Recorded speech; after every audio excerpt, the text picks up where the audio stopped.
जय भोले की हर हर महादेव बम बम भोले। आज मैं श्री शिव महापुराण सत्य रुद्र संहिता खंड का 36वां अध्याय अश्वत्थामा का शिव अवतार वर्णन सुनिए। नंदेश्वर बोले, हे सर्वज्ञ संत कुमार, देव ऋषि बृहस्पति के पुत्र भारद्वाज जी और भारद्वाज जी से अयोनिज द्रोण नामक पुत्र उत्पन्न हुआ, जो धनुषधारियों में श्रेष्ठ महाशूरवीर, महातेजस्वी और सर्वशास्त्र विशारद था, जिसे लोग धनुर्वेद और वेद में भी निष्णात कहते थे। वे बलवान द्रोण अपने बल से कौरवों के आचार्य हुए। फिर उनके मध्य में 6 महारथियों में भी विख्यात हुए। इन द्रोणाचार्य ने कौरवों की सहायता के लिए शिवजी का उपदेश कर पुत्रार्थ बड़ा तप किया। भगवान शंकर प्रसन्न हो द्रोणाचार्य के आगे आए। उन्हें देख द्रोणाचार्य बड़े प्रसन्न हुए। फिर हाथ जोड़ नमस्कार कर प्रार्थना करने लगा, उनकी स्तुति की। इस पर अत्यंत नम्रता से द्रोणाचार्य ने कहा, नाथ, अपने अंश से पैदा होने वाला सबसे अजय और महाबली मुझको पुत्र दीजिए। शिव जी तथास्तु कह अंतर्ध्यान हो गए। द्रोणाचार्य ने घर आ प्रेम पूर्वक सब वृत्तांत अपनी पत्नी से कह सुनाया।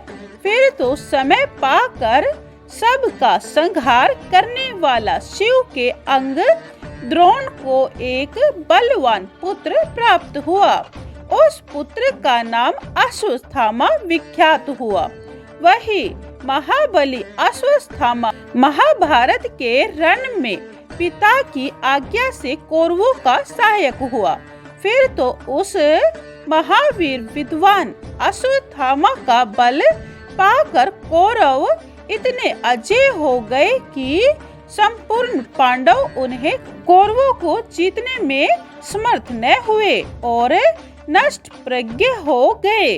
तब कृष्ण का उपदेश पाकर अर्जुन ने दारुण तप कर सब अस्त्रों को प्राप्त किया और उन्हें समर में जीता।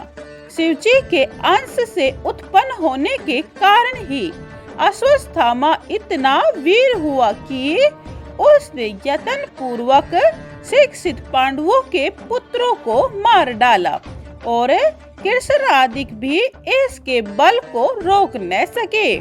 परंतु जब पुत्र शोक से व्याकुल अर्जुन रथ पर चढ़कर कृष्ण जी के साथ चला तो उसे आता देख अश्वत्थामा भाग चला और अर्जुन पर अपना ब्रह्मास्त्र नामक अस्त्र छोड़ उसे मारा, जिसके प्रचंड तेज से दिशाएं व्याप्त हो गई।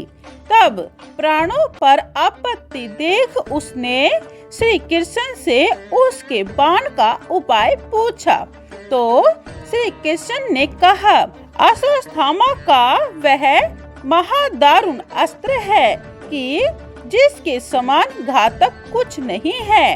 अतः इसका एक ही उपाय है कि तुम अपने प्रभु शंकर का शीघ्र ही स्मरण करो, जिन्होंने सब कार्य करने वाला तुम्हें भी अपना बड़ा अस्त्र दिया है। इसी शिव अस्त्र से इस तीव्र अस्त्र के तेज का नाश करो।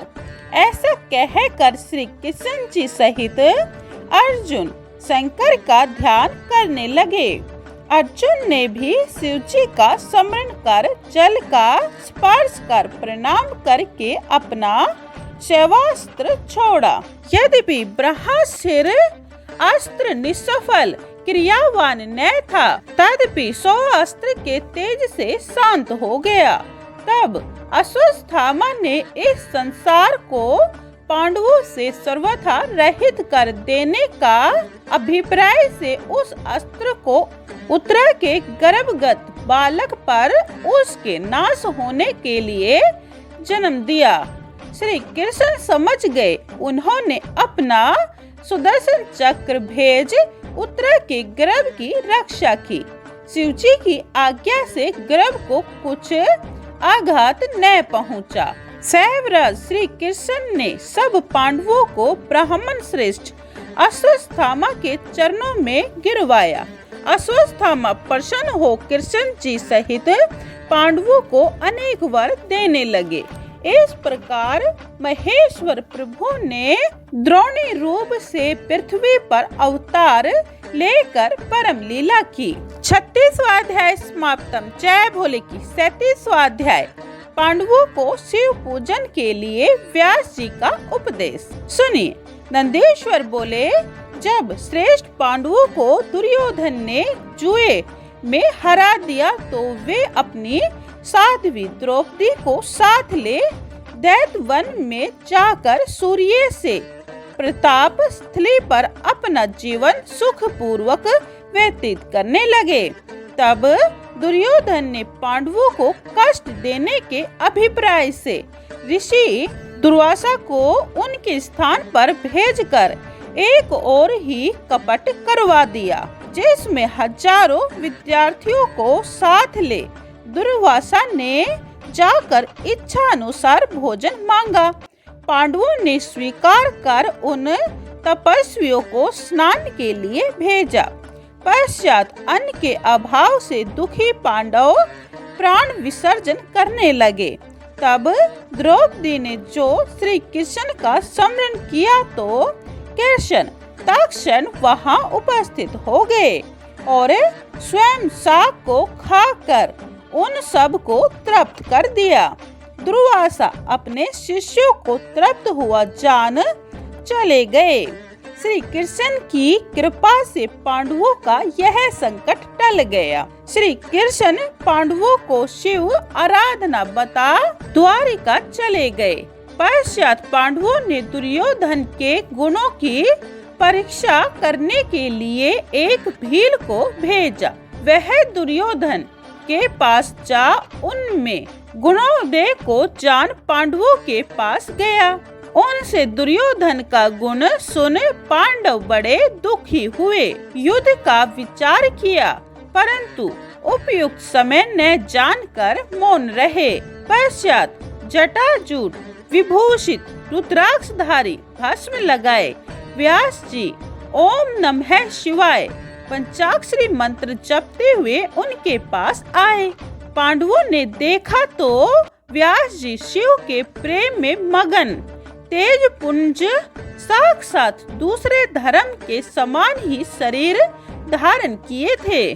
तब ऐसे व्यास जी को देख पांडवों ने खड़े हो उनकी अभ्यर्चना की और कुशासन पर बैठा विविध प्रकार से उनका पूजन किया तथा पांडवों ने व्यास जी से निवेदन कर उनसे ऐसे उपदेश की याचना की जिसमें उनका कष्ट शीघ्र ही दूर हो जावे। जब उन महामुनि व्यास जी ने प्रसन्न होकर कहा, पांडव तुम कष्ट के योग्य नहीं हो, क्योंकि तुमने सत्य का लोभ नहीं किया है, अतः तुम धन्य हो और कृत्य हो। सत्य पुरुषों का यह स्वभाव ही है कि वह प्राणों के चले जाने पर भी सद्कर्म को नहीं त्यागते।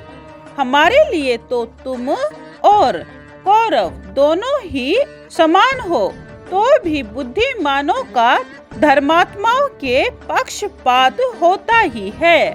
पहले तो इस अंधे धृतराष्ट्र ने लोभ व स्वयं का धर्म परित्याग किया और तुम्हारा राज्य अपहरण कर लिया।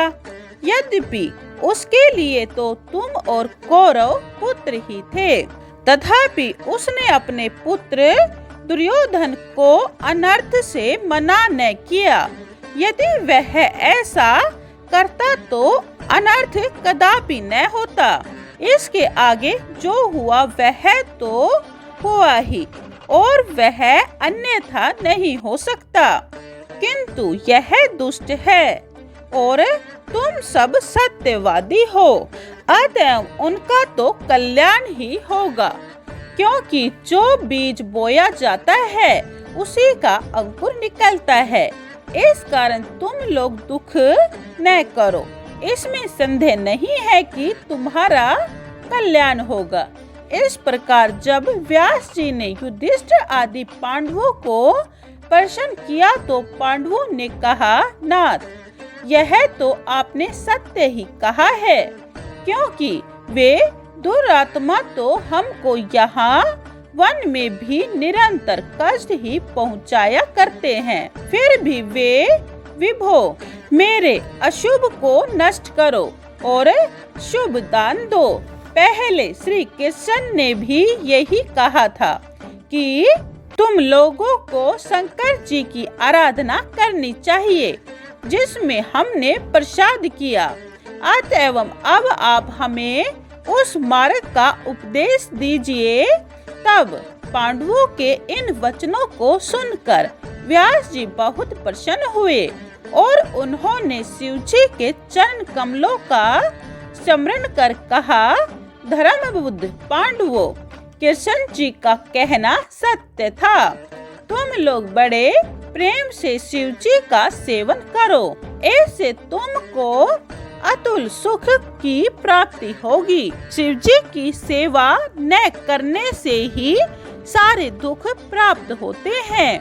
पश्चात उन 5 पांडवों में अर्जुन को योग्य जान व्यास जी ने शिव जी की आराधना के लिए उसे इंद्र संबंधी विद्या का उपदेश कर पार्थिव पूजा का विधान बताया। अर्जुन इंद्रकील पर्वत के निकट गंगा जी के तट पर तप करने चले गए। पश्चात व्यास जी सब पांडवों में श्रेष्ठ युधिष्ठिर से बोले, हे युधिष्ठिर, तुम सर्वदा धर्म में ही स्थित रहना, इससे निसंदेह तुम्हें सर्वश्रेष्ठ सिद्धि प्राप्त होगी। ऐसा कह व्यास जी शिव जी के चरणों का ध्यान करते हुए अदृश्य हो गए। 37वां अध्याय समाप्तम। जय भोले की। 38वां अध्याय शिव जी का किरात अवतार। यह आप अगली वीडियो में सुने। जय भोले की। हर हर महादेव, बम बम भोले। कथा पूरी सुनने के बाद कमेंट में जय भोले की लिखें। जय भोले।